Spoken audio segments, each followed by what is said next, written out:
వస్తూ ఉంటాడు. ఎందుకు వస్తాను అన్నదానికి ఆయనే చెప్పాడు.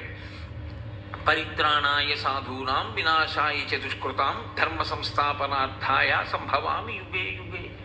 నేను నన్ను ఒక రూపంతో చూడాలనుకున్న వారి యొక్క కోరిక తీర్చడం కోసం, ధర్మాన్ని ఎవరు పాడు చేద్దామనుకుంటున్నారో అటువంటి వారిని శరీరముతో ఉండకుండా చేసి మళ్ళీ ధర్మాన్ని కాపాడడం కోసం, వాళ్ళకంటూ శరీరం ఉండబట్టి కదా వాళ్ళు ధర్మాన్ని పాడు చేయగలరు. కాబట్టి ఆ శరీరం తీసేస్తే ఇంక ఇప్పుడు వాళ్ళు ధర్మం జోలికి రాలేరు. కాబట్టి వాళ్ళని తుదముట్టించుట కొరకు నేను అవతారమును స్వీకరిస్తూ ఉంటాను ప్రతి యుగమునందు.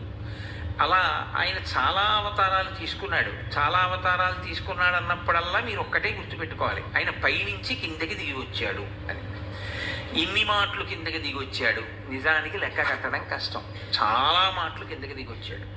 కానీ మనం ప్రధానంగా చెప్పేవి వేదోద్ధారణ మందరాభరణ పృథ్వీ ధర్మ నిర్మాణ ప్రహ్లాదత్రాణ బలి ప్రతారణ నృపాహంకార నిర్వాపన వైదేహీ రమణ ధనంజయ జయ వ్యాపార పారీణ క్షోణీ దివ్యత్కరుణ తమోహరణ తండ్రి వెంకటేశ ప్రభు అని దశావతారములను చెప్తాం. 10 అవతారాలు. ఇందులో 10 అవతారములుగా ఈశ్వరుడు దిగి వచ్చినప్పుడల్లా ఆయన చేసే పని ఒకటే, ఈ భూమిని కాపాడడం. భూమిని కాపాడడం అన్న మాట అన్నప్పుడల్లా మీరు ఒకటి జ్ఞాపకం పెట్టుకోవాలి, ఐశ్వర్యం అంతా ఎక్కడ ఉంటుందంటే ఈ భూమి ఎందే ఉంటుంది. అందుకే దీనికి వసుధ అని ఒక పేరు. వసుధ అంటే ఐశ్వర్యమును కలిగి ఉన్నది అని. ఇందులోనే కదండి పంట పండాలన్నా ఇందులోనే, బంగారం దొరకాలన్నా ఇందులోనే, రాగి దొరకాలన్నా ఇందులోనే, ఇనుము దొరకాలన్నా ఇందులోనే, పెట్రోల్ దొరకాలన్నా ఇందులోనే. కాబట్టి ఇది వసుధ.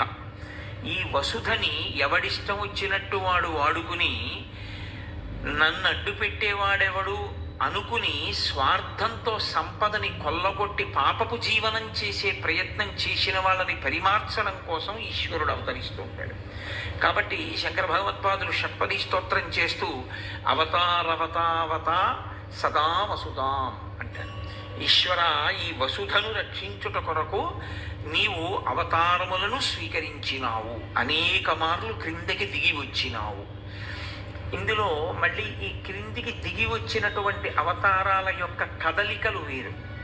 కదలిక అంటే పైనుంచి కిందికి రావడంలో కంటికి కనపడని వాడు కంటికి కనపడడం, అంతటా ఉన్నవాడు ఒక రూపాన్ని తీసుకోవడం, అసలు అర్చనకి యోగ్యము కాని రూపం. అంతటా నిండిపోయిన వాడికి దీపం ఏం పెడతారు?